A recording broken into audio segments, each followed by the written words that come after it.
Please close your eyes for just a moment. Imagine you are stepping through the heavy automatic glass doors of your local neighborhood supermarket. The year is 1985. The bright fluorescent lights hum softly above you. You can hear the squeak of a metal shopping cart being pushed across the shiny linoleum floor. The air is cool, and it smells faintly of fresh cardboard, sweet bakery glaze, and roasted coffee beans. We are going back in time today.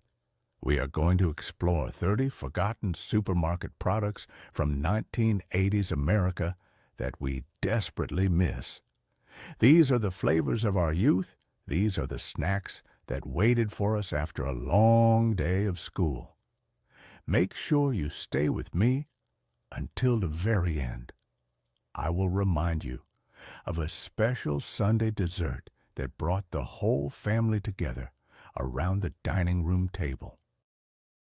Life flowed much differently back in those days. The grocery store was not just a place to quickly grab ingredients. It was a weekly event. It was a genuine social gathering. You would walk down the wide aisles without any rush. There were no smartphones to look at. There were no self-checkout machines shouting instructions at you. You actually talked to the local butcher who knew your name. You waited in line and chatted with your neighbors about the weather or the local school football game. Time simply moved slower. Some people today believe that life without modern technology was emotionally poor or boring. That is completely untrue. Our lives were incredibly rich. We had real, sincere human connections. We paid with paper checks or heavy coins. We clipped coupons from the Sunday newspaper. We anticipated our favorite seasonal treats with true excitement. The items we placed in our metal carts were symbols of our care for our families. Let us walk down these memory lanes together. Now let us remember the freezer aisle and the iconic box of Jell-O pudding pops. You would pull open the heavy frost-covered glass door of the supermarket freezer. A wonderful rush of cold air would immediately hit your face. There sat the bright boxes promising a chocolatey treat. They were perfectly stacked among the frozen vegetables. You would put a box in the shopping cart and wait patiently for dinner to finish. Later, your mother pulled a pudding pop from the freezer. You felt the cold wooden stick between your fingers. You peeled back the thin, frosty paper wrapper. You heard that soft, tearing sound. The texture was completely unlike any regular ice cream. It was icy and firm on the outside. It often stuck to your lips just a little bit when you took the first bite, but as it melted in your mouth, it transformed into the richest, creamiest frozen pudding. It was not just a simple popsicle. It was a deeply comforting reward. You savored every single bite until all that was left was the familiar taste of the flat wooden stick. It is a flavor of pure, unadulterated childhood joy. It simply does not exist in the pristine freezer sections of today. Let us move to the brightly lit breakfast aisle. This is where the carnation breakfast bars reigned supreme. Mornings in the 1980s were often wonderfully chaotic. The kitchen radio played the local weather report. The coffee pot bubbled loudly on the Formica counter. On those brisk autumn mornings, you rushed to catch the yellow school bus. These bars were a true lifesaver. You grabbed a rectangular bar from the pantry shelf. You probably remember the exact sound of tearing open the thick foil wrapper. It was a distinct, sharp, crinkling noise. This signaled a sweet morning treat was on the way. The bar itself was remarkably dense. It was incredibly chewy. It was completely coated in a layer of milk chocolate. That chocolate would sometimes slightly melt on your warm fingertips if you held it too long. You felt like you were getting away with eating a candy bar for breakfast. This was every young person's ultimate dream.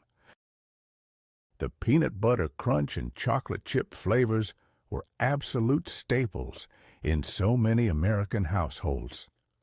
We did not worry about checking nutritional labels back then. We just knew that it tasted absolutely wonderful. It gave us the energy to run across the damp grass of the schoolyard. Now, let us walk down the cookie aisle. We will search for a bright yellow package of Keebler Magic Middles. This was arguably the most perfect cookie ever invented in a commercial bakery. You saw the friendly animated tree elves on the television commercials. The next day you begged your parents to put them in the shopping cart. You opened the plastic tray. The rich smell of baked shortbread filled the air. The genius of the magic middle was in its brilliant construction. From the outside, it looked like a plain, slightly domed shortbread cookie. There were no chocolate chips visible on the surface to give away its secret.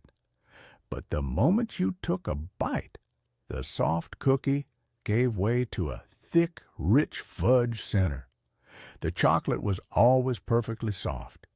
It was never hard or brittle. You ate them with a tall glass of cold, whole milk. This was a sacred after-school ritual. You sat at the kitchen table. You dunked the cookie just long enough to soften the shortbread. You were careful not to lose it in the glass. The contrast between the buttery outside and the sweet chocolate inside was a masterpiece of snack engineering. It breaks our hearts that you cannot find anything quite like that soft fudge center on the shelves today. Let us turn our attention to the beverage aisle. Rows of colorful plastic bottles beckon to us here. Nothing screams 1980s childhood lunchbox quite like a squeeze-it fruit drink. These were not just beverages. They were interactive experiences. The bottles were shaped like cartoon characters. They were squeezed tightly together in a plastic wrapping. You peeled one out of the pack and admired the bright neon colors. There was cherry, grape, and the legendary punch flavor. To open it, you had to pinch the plastic tab on top. You twisted it off with all your might. Sometimes it required using your teeth. Once the top was off, you squeezed the soft plastic belly of the bottle. You shot the sweet, artificially flavored juice straight into your mouth. The plastic crinkled and folded as you drank every last drop.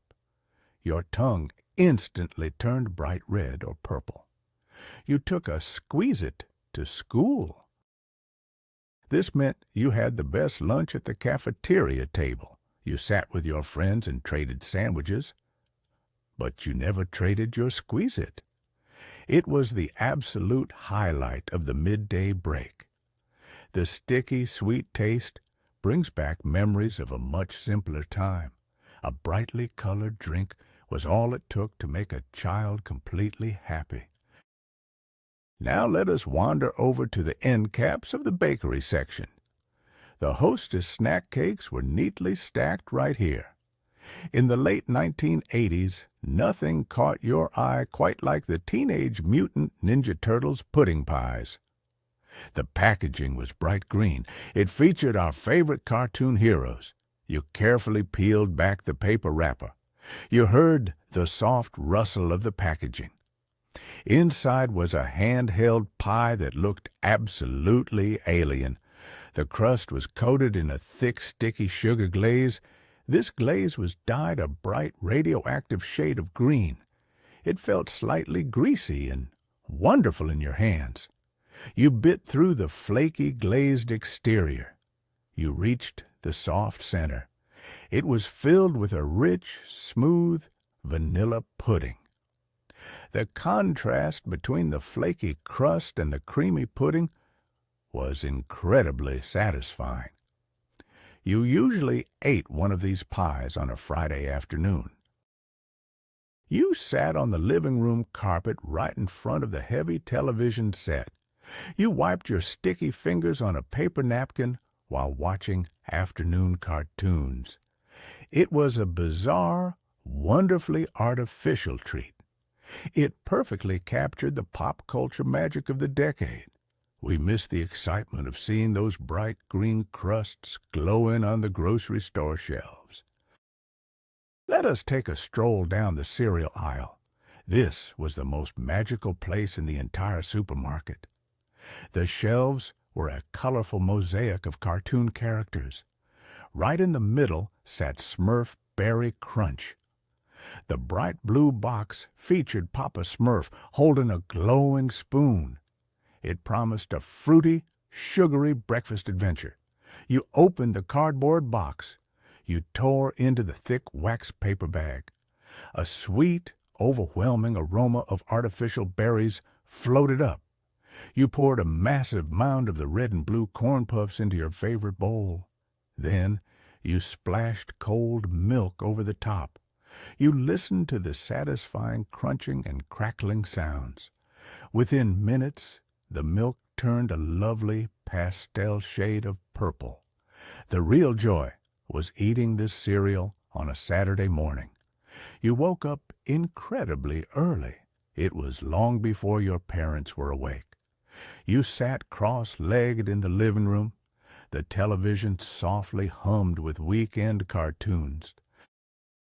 The sweet, fruity taste of those little red and blue pieces was the taste of total weekend freedom. The cereal was eventually gone. You drank the sweet purple milk straight from the bowl. This was the ultimate prize. It is a deeply comforting memory of weekend mornings that felt like they would last forever. Now let us remember a beverage that felt incredibly sophisticated. We are talking about the original New York seltzer. The kids grabbed bright plastic bottles. The adults and older teenagers reached for these heavy, stubby glass bottles. They sat in the beverage aisle. They looked remarkably elegant with their distinctive white foam labels. You pulled one from the refrigerator case. The glass was always freezing cold. Condensation dripped down the smooth sides. You peeled off that foam label in tiny strips. This was a nervous habit many of us shared while sitting on the front porch. You opened the metal cap. This resulted in a sharp, crisp hiss of carbonation. The flavors were subtle and refined. There was black cherry, vanilla cream, and peach. You took a small sip. It was a true revelation. It had a fierce, biting fizz that tickled the back of your throat. This was followed by a clean, sweet flavor that was never too syrupy. You drank a New York seltzer. You felt like a glamorous adult living in a big city. You felt this way even if you were just sitting at a suburban kitchen table. The weight of the glass bottle in your hand is a sensory memory. It instantly transports us back to the warm summer evenings of the 1980s. Let us walk toward the snack aisle to find a true icon of our youth. We are looking for the legendary Planters cheese balls. You did not just buy these in a flimsy plastic bag. They came in a tall, majestic blue cardboard cylinder. You brought them home. To open the container was a sacred ritual. You popped off the plastic lid. You found a tight aluminum foil seal underneath. You punctured that foil. This released a wonderful, savory puff of cheesy air. It was accompanied by a satisfying popping sound. Inside, the bright neon orange spheres were packed to the brim. You popped one into your mouth. It delivered a delicate crunch before instantly melting away into a salty cloud. They were airy and completely addictive. They were also incredibly messy. Within minutes, your fingertips were coated in a thick layer of bright orange cheese dust. You licked your fingers clean, then you dived right back into the blue can for another handful. They were a mandatory snack for neighborhood parties and long road trips in the station wagon. The texture was very unique.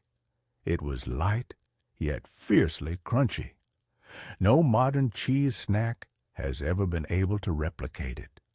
We deeply miss the comforting sight of that blue can sitting on the pantry shelf. Now let us drift back to the freezer section.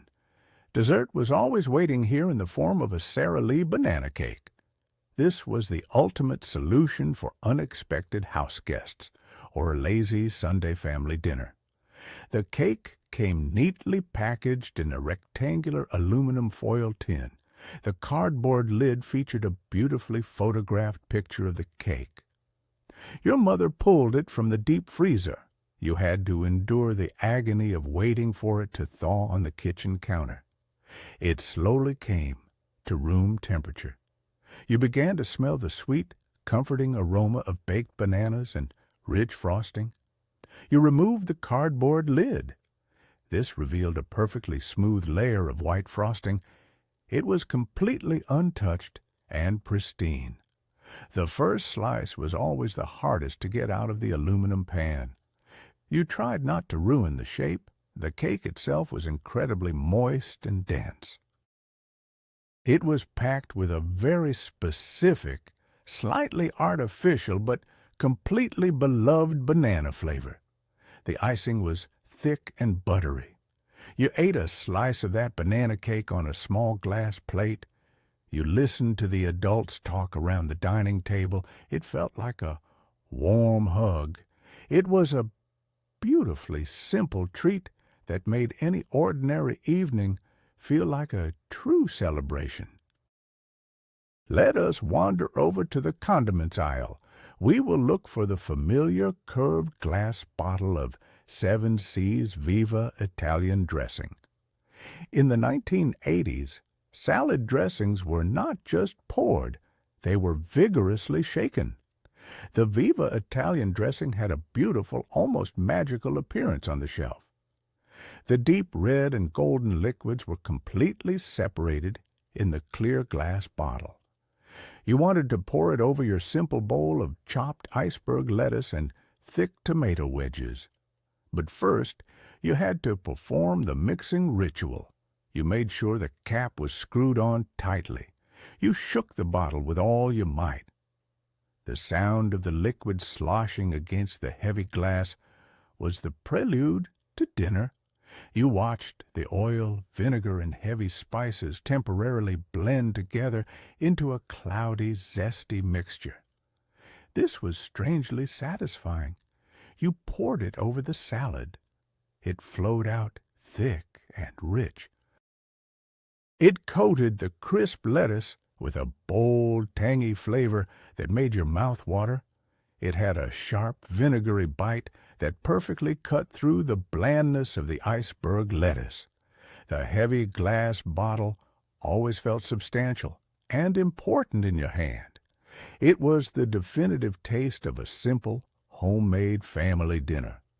You shared this meal together around the warm kitchen table.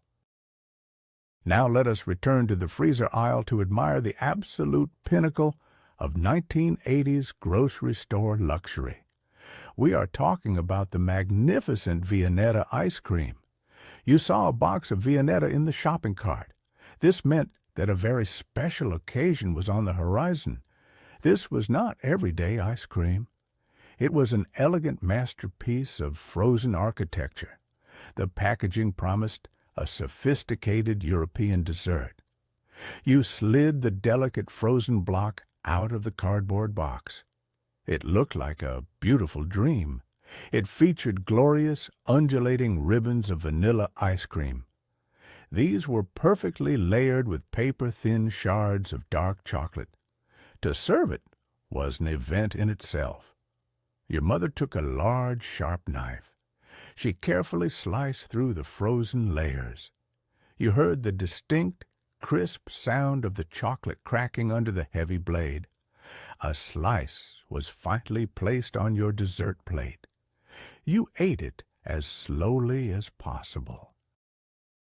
The chocolate melted instantly on your tongue. This was followed by the smooth, rich vanilla. It made you feel incredibly fancy. You felt like you were dining in a high-end restaurant instead of your suburban dining room. The Viennetta was a true symbol of family celebration. Let us explore a brand new frontier of the 1980s supermarket. We are entering the microwave food section. This was an era of technological wonder in the kitchen. Micro-magic French fries were at the absolute forefront. The very idea that you could cook a box of French fries in a microwave oven felt like pure science fiction. You found these little boxes stacked high in the freezer section. You brought them home. You followed the printed instructions religiously. The secret was in the packaging. The little cardboard box had a special dark gray crisping sleeve inside. You punched in 3 minutes on the heavy wood-paneled microwave oven. You watched the glowing digital numbers count down. The loud humming sound of the microwave filled the kitchen. Soon, the smell of hot cooking oil and potatoes followed. The loud beep finally sounded. The box was scorching hot to the touch. You had to be incredibly careful opening it. Were the fries as perfectly crispy as the ones from the local diner? No, they were not. They were often slightly chewy on the ends and dangerously hot in the middle. But we absolutely loved them. You ate those salty microwave fries on the couch. This was a taste of the bold future, packaged in a tiny box. Now let us search the pantry staples for a small, brightly colored box of sun-kissed fun fruits. These were the absolute pioneers of the fruit snack craze. The market was not yet flooded with endless varieties of gummy treats. We had these delightful little pouches instead. The box was small. It usually featured cheerful fruit characters on the front. Inside were little silver foil packets. They crinkled loudly when you pulled them out. You ripped open a pouch. This released a burst of sweet, concentrated fruit aroma. The snacks themselves were small and slightly misshapen. They were wonderfully chewy. They did not have a perfectly smooth texture. They were a little bit sticky. They often clung to your teeth in the most satisfying way. Strawberry and cherry were always the most highly coveted flavors in the playground trading economy. You found a pouch of fun fruits hidden under a ham sandwich in your brown paper lunch bag. This was a moment of pure joy. It meant your parents loved you enough to buy the good snacks. You ate them one by one. You made the small packet last as long as possible during the short school recess. The sticky sweetness and the sound of the crinkling foil are permanently etched into our happy memories. Let us take a slow walk back down the snack aisle. We are looking for the distinctive red box of Nabisco Swiss cheese crackers. In a world full of sweet treats, this was the ultimate savory champion. The packaging was simple, but what was inside was a marvel of snack design. The crackers actually looked like tiny, rectangular slices of Swiss cheese. They came complete with little holes punched right through them. You opened the wax paper sleeve inside the box. A strong, sharp, wonderfully cheesy aroma wafted into the warm air. The texture of these crackers was incredibly unique. They were very thin and very crisp. They felt slightly greasy to the touch. They had a remarkably robust toasted cheese flavor that lingered on your palate for a long time. To eat them was a tactile experience. You peered through the little holes before popping them into your mouth. We often stacked them up. We tried to align the holes perfectly. Then we bit through the entire crunchy tower. They were the perfect companion for a bowl of warm tomato soup on a rainy afternoon. The loud, echoing crunch they made in a quiet kitchen is a sound we can still hear today. We sincerely miss the simple, savory perfection of those little holy crackers. Now let us remember the bright, effervescent joy of the beverage aisle. This joy peaked when we reached for a can of sliced mandarin orange soda. The 1980s saw a massive explosion of new soda flavors. However, Slice stood out brightly from the rest. The marketing proudly boasted that it contained real fruit juice. This made us feel like we were making a slightly healthier choice. The can was a beautiful, dark green color. It featured a vibrant, glowing orange wedge on the front. You popped the heavy metal tab. This released a sharp, loud crack. It was followed by an intense, sweet citrus aroma. You poured it into a glass over ice. The bright orange liquid fizzed aggressively. It sent tiny droplets of sticky soda into the air. The taste was absolutely electric. It was sweeter and slightly more syrupy than regular orange sodas. It had a sharp, tangy bite that hit the back of your throat. You drank a freezing cold can of mandarin orange slice after riding your bicycle all afternoon in the hot summer sun. This was incredibly refreshing. The cold aluminum can sweated in your hand. It left wet rings on the kitchen counter. It was a bold, vibrant flavor that perfectly captured the loud spirit of the decade. Let us walk to the frozen food section. We will pay our respects to the original Swanson TV dinners. We are talking specifically about the ones that still came in divided aluminum trays. These meals were the absolute cornerstone of 1980s convenience culture. You picked out your own dinner from the freezer case.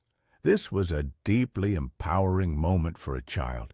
You might choose the fried chicken, the Salisbury steak, or the classic turkey with gravy.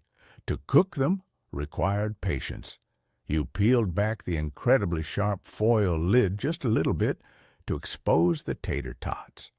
You slid the cold metal tray into the hot oven.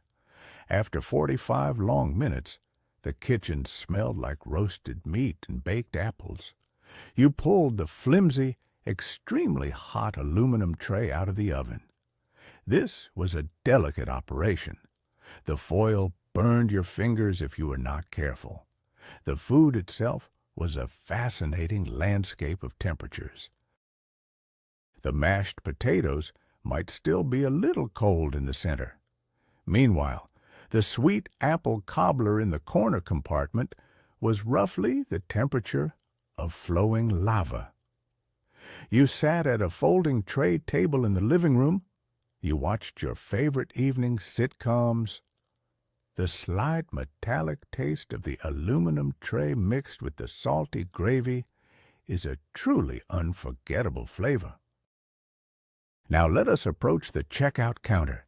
The candy displays were strategically placed here to tempt us one last time. This is where you found the small, bright packages of Gator Gum and Dr. Pepper Gum. These were not your ordinary chewing gums. They were absolute flavor bombs. The Gator Gum came in a bright green and orange package. The Dr. Pepper Gum had a dark, syrupy red wrapper. You unwrapped a piece and put it in your mouth. You were initially met with a tough, sugary exterior.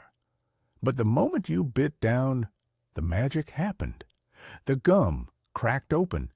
It released a flood of sweet, intensely flavored liquid center that coated your tongue. For exactly 3 glorious minutes, it tasted exactly like you were drinking a cold soda or a sports drink. The flavor was unbelievably rich and powerful. However, that bright flavor faded incredibly fast. Within 5 minutes, the gum turned into a tough, tasteless piece of rubber. It made your jaw ache. But we did not care at all. We simply spat it out and unwrapped another piece. We chased that incredible initial burst of flavor again and again. You shared a pack with your friends. You sat on the curb in front of the grocery store. This was a cherished weekend ritual. Let us journey to the baking aisle. This was a place of flour, sugar, and the absolute magic of Jell-O 1-2-3. This dessert was basically a science experiment inside a cardboard box. The packaging promised an impossible feat. You mixed a single packet of powder into a bowl. It somehow separated into 3 completely distinct layers. You brought it home. To prepare it was a joyous family event. You poured the powder into a large mixing bowl. You added boiling water. Then you used the heavy, loud electric hand mixer to whip it into a frenzy. You carefully poured the frothy liquid into tall, clear glass dessert bowls. You placed them gently in the cold refrigerator.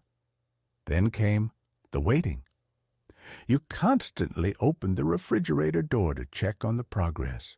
Slowly, like pure magic, the beautiful layers formed. The bottom became a solid, fruity gelatin. The middle layer transformed into a light, airy mousse. The top layer settled into a creamy, fluffy foam. To eat it was a delicate process. You dug your long spoon all the way to the bottom. You wanted to make sure you got a little bit of every single layer in one perfect bite. It was a beautiful, sophisticated dessert that brought a sense of wonder into our kitchens. Now let us return to the cookie aisle to find a box that always made us smile. We are talking about the beloved Nabisco Giggles. These were completely unique sandwich cookies. They stood out brightly among the plain vanilla and chocolate wafers. The box was bright and cheerful. It usually had a vibrant red background. You pulled out the plastic tray. You were greeted by rows of little round cookies with faces carved into them. Some were smiling broadly. Others had little cheeky grins. But the best part was what lay beneath the surface. The top cookie had holes for the eyes and mouth. This allowed the thick, rich fudge filling to peek through. You could see the chocolate smiling back at you. The cookie itself was a crisp, buttery shortbread. It snapped perfectly when you bit into it. The fudge inside was slightly chewy and deeply chocolatey.